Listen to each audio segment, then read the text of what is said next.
Bonjour, bonjour et bienvenue dans l'épisode 4 de la saison 2 du podcast. Je suis Hélène Frébourg, je suis malade de la fibromyalgie depuis plus de 25 ans et j'explore chaque jour comment mieux vivre avec cette maladie chronique.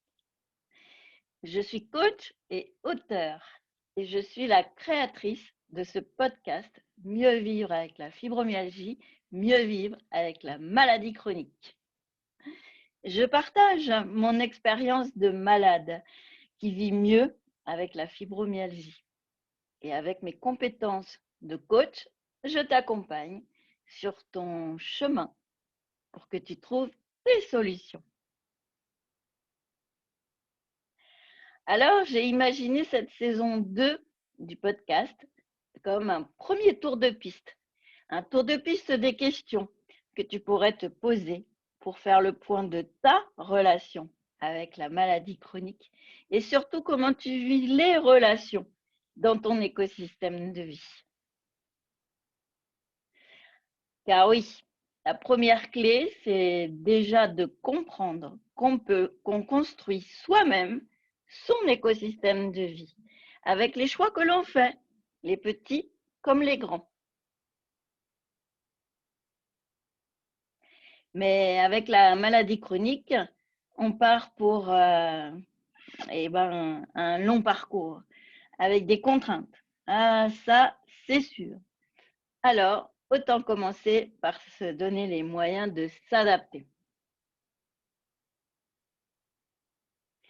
Alors, pour éclairer ton chemin de résilience, dans l'épisode 2, j'avais commencé à mettre le focus sur la qualité de la relation avec les soignants. Car évidemment, lorsqu'on est malade chronique, le soin est fondamental. Il est nécessaire de choisir des soignants compétents face à la fibromyalgie et ces maladies inflammatoires, métaboliques, bordel à la con, de toutes ces maladies environnementales. Et même si ce n'est pas facile, c'est vraiment impératif de nouer une relation de qualité avec des soignants qui nous respectent et que nous respectons. Et puis, dans l'épisode 3, Manger, je t'ai annoncé qu'on partait pour une série de 4 épisodes. 4 épisodes pour parler des 4 actions prioritaires dans notre vie. Manger, marcher, dormir et travailler. Allez-y, aujourd'hui, on part marcher. Comme je t'ai déjà dit plusieurs fois que ici, je partage mon expérience de malade, et je vais commencer par te raconter mon histoire avec la marche.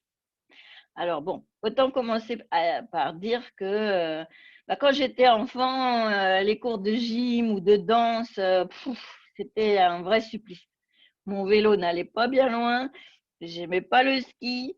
Et pendant les vacances, mon père adorait partir en randonnée en montagne. Eh ben, quelle corvée! Je souffrais vraiment beaucoup. Disons que j'étais pas très bien dans mon corps, quoi. Et du coup, voilà, on me classait dans la catégorie intello et jamais personne ne s'est posé de questions sur mon manque de souplesse, d'agilité, de capacité à courir, à marcher, à bouger.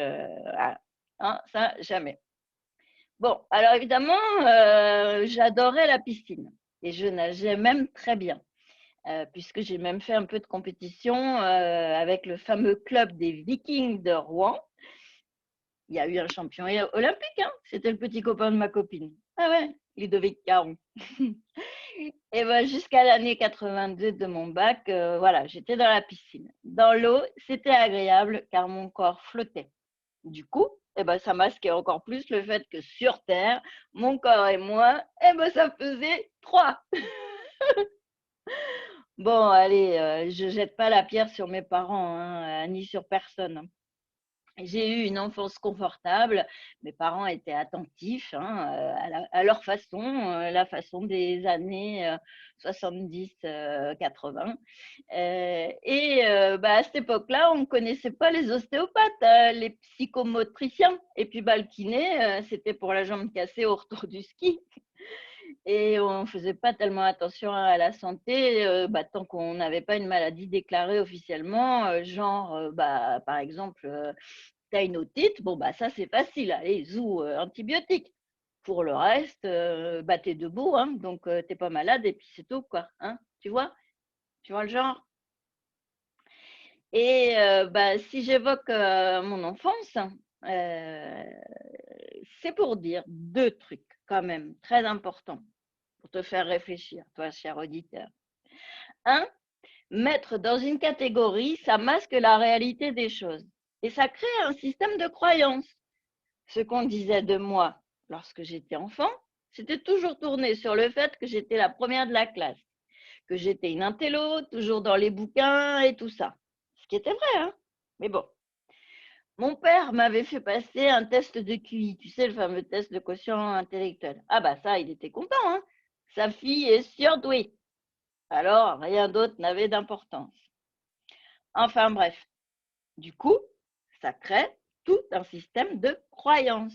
La seule chose qui comptait, c'était effectivement que je sois la première de la classe et moi, ça m'a construite sur la valeur du travail et sur l'amour conditionné au résultat.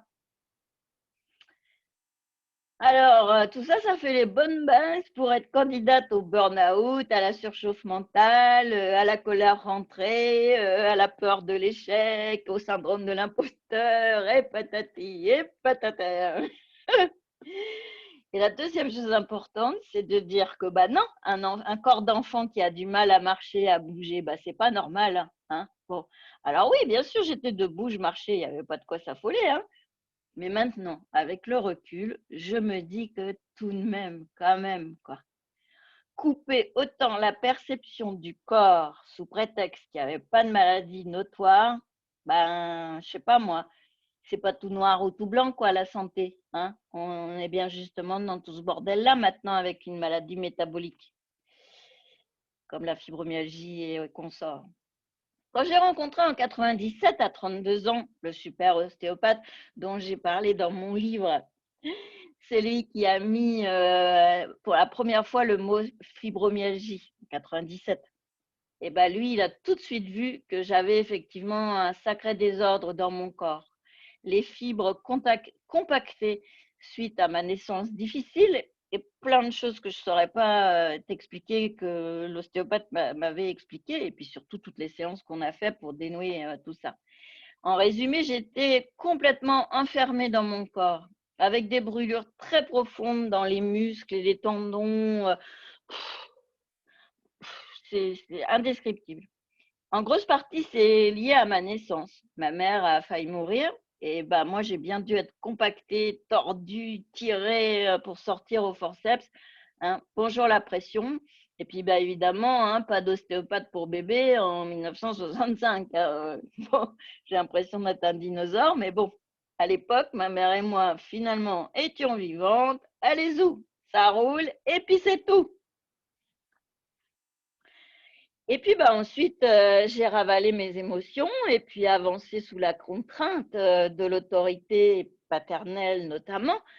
Ce fameux syndrome de première de la classe, rien ne compte sauf les notes. Hein, tu vois le genre? Bon, alors c'est vrai, je précise que je n'ai jamais été frappée ni subi aucun trauma horrible. Hein, ça, d'accord. Mais la somme de minuscules traumas sur le registre, tu tais et tu bosses, voilà, maintenant je comprends très très bien comment ça a pu créer une boule de colère à l'intérieur du feu retenu et retourné contre moi pour ne pas sortir à l'extérieur, puisque c'est interdit de s'exprimer. Hein. Bon, voilà, pour moi maintenant c'est évident que la fibromyalgie a pris ses racines dans ce terrain-là. Un corps compacté à la naissance, avec un stress très violent, des émotions refoulées, pas de tendresse ni d'éveil sensoriel, aucun contact avec mon corps, tout dans le mental. Et ben voilà, vu de maintenant, et ben c'est pas compliqué à comprendre la fibromyalgie. Non, dans un sens, hein, parce que ça reste quand même plus complexe que ça. Bonjour, bonjour la charge en croyance, bonjour la coupure totale du corps et des émotions, place royale au mental. Ce que je veux te dire à toi, cher auditeur, pour que ça te serve, c'est de bien regarder ton histoire de vie, dans ton enfance, ta relation avec ton corps, avec tes émotions, la souplesse dans ta vie, au propre et au figuré. Bon, d'accord, tu vas me dire, je croyais qu'on partait en balade pour marcher sur la plage. L'épisode s'appelle Marcher, non? Bon, oui, d'accord. Alors, faisons un saut dans l'histoire pour arriver aux années de démêlage de la fibro.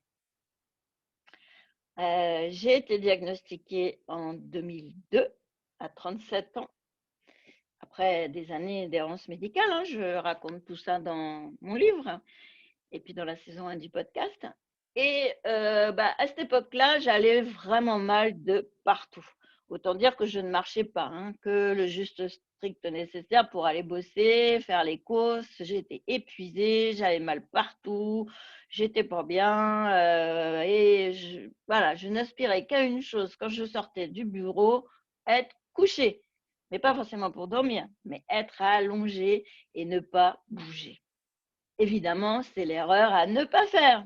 Et nous la faisons tous. Et c'est bien pour ça que j'ai fait maintenant, là, sur ce podcast, un épisode qui s'appelle carrément Marcher. Car la première chose à faire avec la fibromyalgie et ces maladies inflammatoires, c'est de marcher. Marcher tous les jours.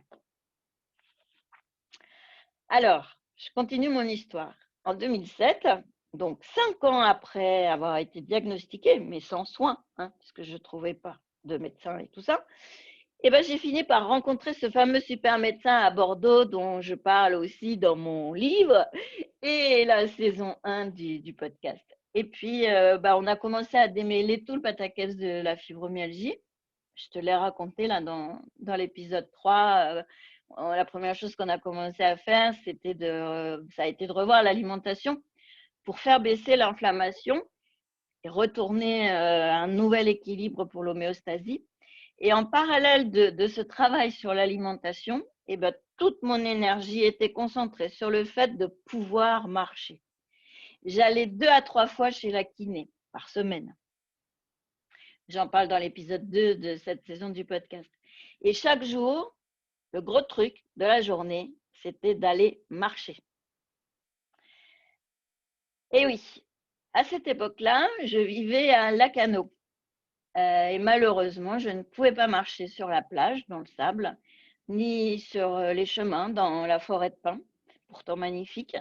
Je souffrais trop, bien trop.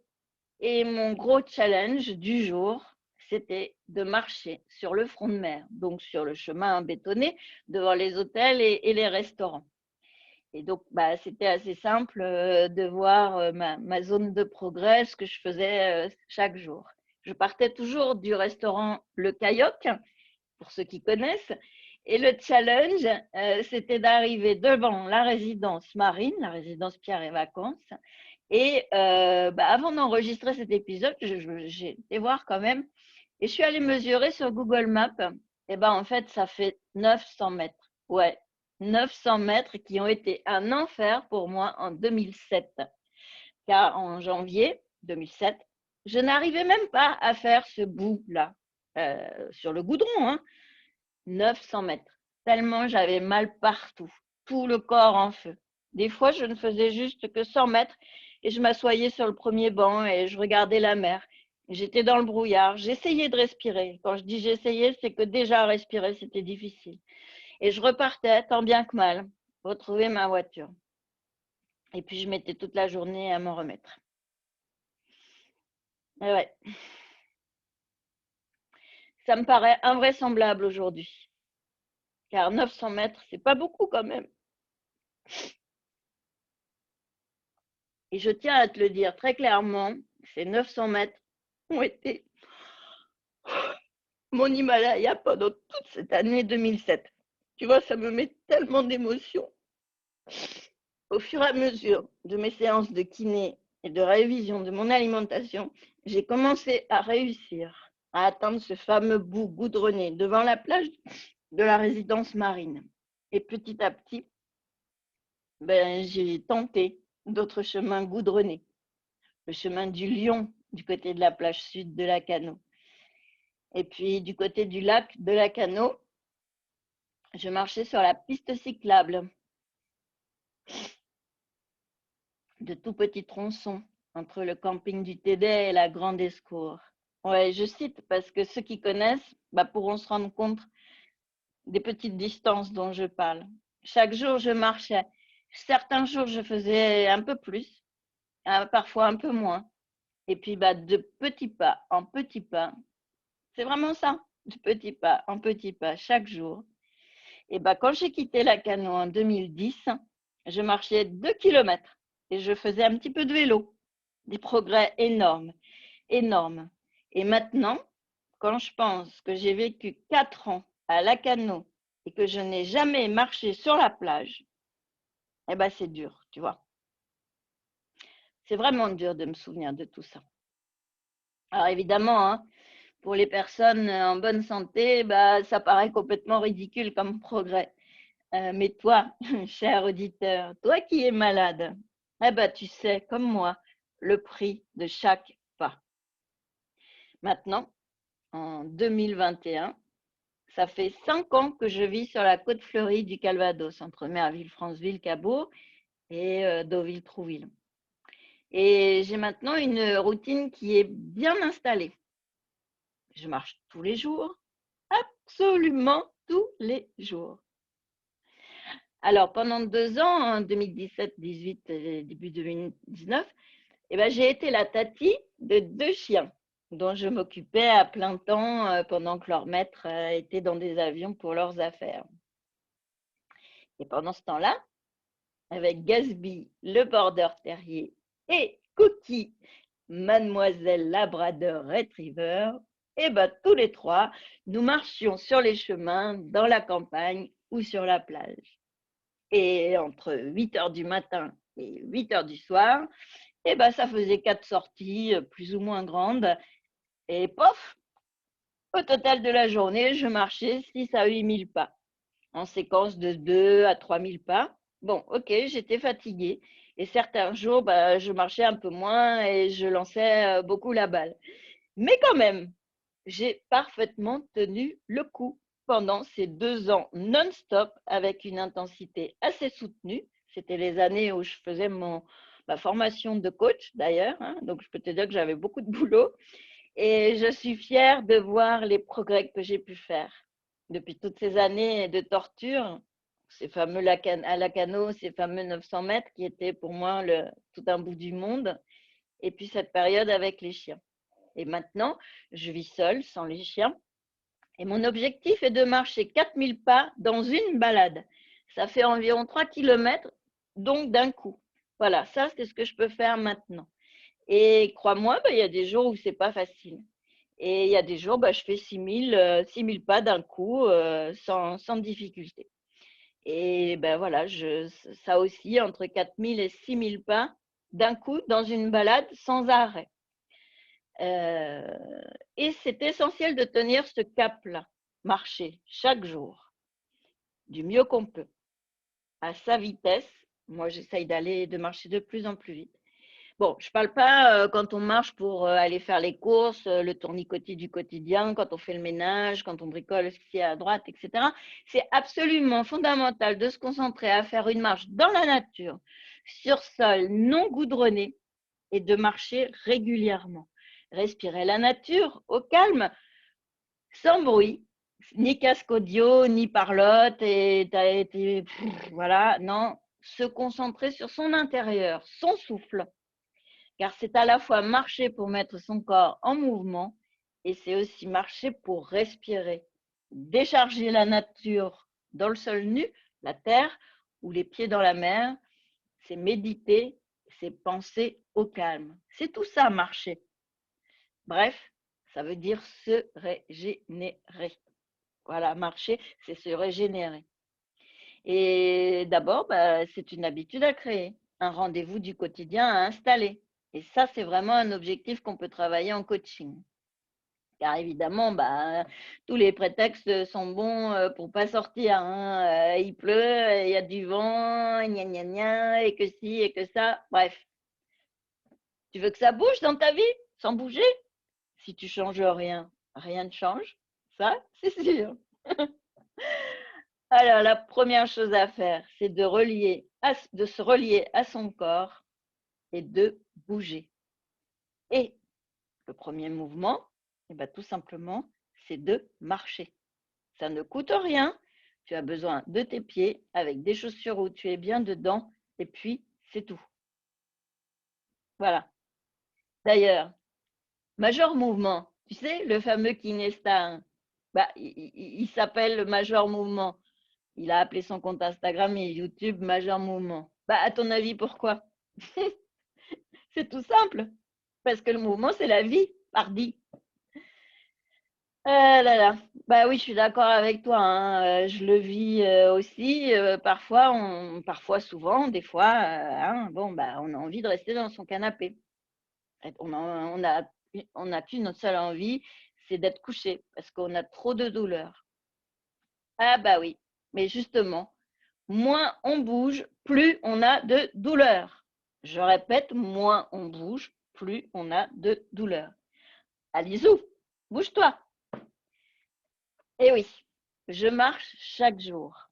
Ma balade de 4, 5, 6 000 pas, plus rajouter aux autres pas de la journée, ça me fait des journées entre 5 et 8 000 pas. Donc, grosso modo, plus ou moins 6 km par jour. Et maintenant, après l'épisode des chiens, maintenant j'ai une nouvelle organisation. Je fais aussi d'autres mouvements. Chez moi, j'ai un gros ballon. Je fais des exercices que mon kiné m'a indiqués. J'ai un plateau de Freeman. Alors, je fais aussi des exercices que mon kiné m'a indiqués et qui vont dans le même sens que ce que je fais avec lui, avec le Uber 360. J'ai parlé de ça dans l'épisode sur les relations avec les soignants. Et puis, j'ai aussi des programmes favoris sur YouTube ou autres, où je fais du Qigong, du stretching. Et puis, des fois, je danse, tu vois, n'importe nawak sur des musiques entraînantes. Moi, j'aime bien les musiques antillaises. J'ai vécu en Guadeloupe, donc je danse le zouk toute seule. Voilà, ça ne demande pas de budget, ça ne prend pas de temps de déplacement, ça demande juste du courage et de la persévérance. Voilà, c'est tout. Et tu sais quoi? Le secret, c'est d'installer une routine pour atteindre tes objectifs. Et c'est exactement ça, une démarche où le coaching peut t'aider. Tu sais, on est tous pareils, hein. On prend des résolutions et pof, 3 semaines plus tard, on est à nouveau dans le canapé devant Netflix. Et ouais, c'est pareil pour tout le monde, hein. Oui, mais non. Bon, alors déjà, et d'une, moi, j'ai pas de canapé, si c'est vrai, et j'ai pas Netflix. Et je regarde quasiment pas la télé. Ça, déjà, et d'une. Question d'organiser ses priorités. J'ai surtout une routine qui fonctionne. Et pourquoi elle fonctionne? Parce que je suis très au clair avec mes objectifs, mon intention, mes priorités. Je m'auto-coach très bien. Et ça, je peux t'apprendre à le faire. Et maintenant que je vais mieux et tout ça, je prévois bientôt d'avoir un chien. À la fois parce que je trouve ça extrêmement enrichissant de vivre avec un border terrier qui apporte la joie et la tendresse. Et puis aussi, je pense que la meilleure façon de bouger chaque jour, c'est de vivre à la campagne avec un chien et de bouger avec plaisir, pas dans la contrainte, aller à une salle de gym, enfin tout ça. Moi, ça ne me convient pas. Mais dans la joie, avec ce chien plein de dynamisme et qui nous amène à une diversité de mouvements. Vieillir avec un chien, ça aide à rester en forme. Ça, j'en suis persuadée et j'en reparlerai dans d'autres saisons de mon podcast.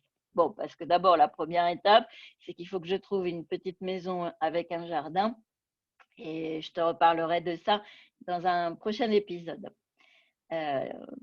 Voilà. Mais pour dire que si j'envisage d'avoir un chien, c'est que je me sens bien mieux. Tu as compris ce que je voulais te dire à propos de bouger, hein?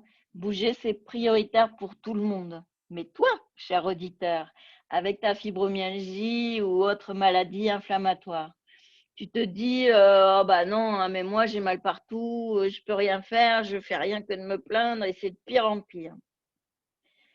On est tous passés par là, je suis passée par là aussi. Mais avec cet épisode, je t'ai donné des clés, non? Marcher tous les jours, c'est la clé incontournable. Marcher tous les jours. Je peux t'accompagner. Je peux t'accompagner pour mettre en place ta routine, pour t'aider à te remettre en mouvement.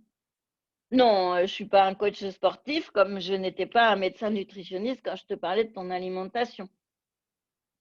Je respecte les autres métiers, moi. Moi, je suis coach. Ça veut dire que je peux t'accompagner pour faire le point sur ton projet de vie, définir tes objectifs et tes priorités et que tu trouves tes solutions, les tiennes à toi, pour reprendre en main ton projet de vie. Tu vois quoi? Restaurer ton autonomie. Et la mobilité, c'est quand même une grosse clé, si ce n'est la première, pour l'autonomie. Allez. Ah oui, attends, au fait, figure-toi, tu sais, dans la saison 1, c'était ma coach Anne-France Saumon qui m'avait interviewée. Et ben, elle m'a interviewée sur son podcast, L'extraordinaire dans l'ordinaire. Et moi, j'ai dit que c'était de marcher tous les jours. Ouais, j'ai été interviewée sur cette question-là par ma coach qui, elle aussi, a son podcast. Et je raconte tout ça. Bon, je te mets le lien dans le descriptif de l'épisode. Tu pourras aller voir ce que je raconte sur le sujet. Bon, alors tu auras noté que je ne te fais pas une tartine sur tous les bienfaits de la marche. Ça, tu peux le lire partout, dans la littérature avec Sylvain Tesson, par exemple, ou dans toutes les publications sur la santé. Mais tout ça, tu l'as déjà lu, j'en suis certaine, dans ton canapé. Note aussi les bienfaits de l'immunité, sur l'immunité. La marche et l'immunité, en ce moment, c'est peut-être le moment aussi de s'y mettre. Tu vois ce que je veux dire? Bon, moi, ce que je veux juste te dire, c'est que moi qui suis malade de la fibromyalgie, eh ben, j'ai connu le temps où marcher 900 mètres, ça relevait de l'expédition genre l'Himalaya à grimper. Et tu vois dans quelles émotions ça me met. Et maintenant, parce que j'ai fait tout un chemin à revoir mon écosystème de vie, eh ben, j'en suis à marcher 4000 pas par jour minimum, 3 km d'un coup, sans aucune souffrance. Et je fais des journées avec un total de 6 à 8 000 pas et je ne suis pas KO. Je recommence le lendemain et le lendemain et le lendemain. Voilà, ça, c'est vraiment mieux vivre avec la fibromyalgie. Eh oui, et maintenant, je suis certaine que je suis capable de vivre ma prochaine soixantaine, bientôt, avec un chien, comme un border terrier, plein de dynamisme et d'envie de parcourir les chemins de la vie avec joie. Et ça, c'est vraiment une victoire. C'est vraiment une victoire dans mon chemin de résilience. Restaurer ma capacité de marcher, ça a pris tout un chemin, justement. Ce fameux tour de tout mon écosystème de vie. Je parle tout le temps de ça, tu vas dire que je radote, mais la clé majeure, elle est là. Ouais. Et peut-être qu'un jour, je serai capable de partir sur le chemin de Compostelle, parce que j'ai très envie de faire Moissac-Compostelle avec mon chien. Et ça, vraiment, ça va être mon challenge, le challenge de ma vie quand j'aurai plus de 65 ans dans une dizaine d'années. J'ai d'autres choses à faire et à régler avant, mais je peux t'annoncer déjà que c'est ça mon challenge de mes 65-70 ans. Tu vois mon ambition? De petit pas en petit pas. C'est la vie qui va. C'est la vie qui va mieux avec la maladie chronique. Et ouais. Ah là là. Bon, tu le sais, ce qui est important pour moi, c'est de contribuer à l'intelligence collective pour que chacun puisse être acteur de sa santé, pour que chacun puisse faire ses choix en toute autonomie, pour être acteur de sa vie. Et surtout, ce qui est important pour moi, c'est d'ouvrir le chemin avec des pistes de solutions, mais pas de recettes miracles, hein, je le répète. Alors, tu vois, j'ai imaginé cette saison 2 comme un premier tour de piste des questions. Les questions que tu pourrais te poser pour faire le point sur ta relation avec la maladie chronique. Et surtout, comment tu vis tes relations dans ton écosystème de vie. Car ça, c'est la clé, la première clé. C'est celle de déjà comprendre qu'on construit soi-même son écosystème de vie avec les choix qu'on fait, les petits comme les grands. Voilà. Et puis c'est tout. Hein. Et ben non, c'est pas tout parce qu'avec la maladie chronique, on part sur un long chemin avec des contraintes. Alors autant commencer par se donner les moyens de s'adapter. Le changement, c'est maintenant. Et ouais. Alors, l'objectif de la saison 2 de ce podcast, c'est d'éclairer ton chemin avec 12 étapes pour identifier les points clés. Les points clés pour répondre aux 12 questions fondamentales pour les malades de fibromyalgie et pour les malades chroniques. Sortir du brouillard, retrouver le soleil et les couleurs de la gourmandise de la vie. De la joie pour construire ton projet de vie sur le tapis magique du flow. Te relier à toi, te relier aux autres et te relier à plus grand que toi. Bref, c'est le chemin de la vie. Et ouais, c'est pas si compliqué que ça, hein, finalement, quand on y regarde bien. Ouais, je sais, je rigole, hein, j'ironise, je sais que c'est dur. J'y suis aussi, moi. Hein. Bon, enfin bref. Le mot de la fin pour cet épisode de la saison 2.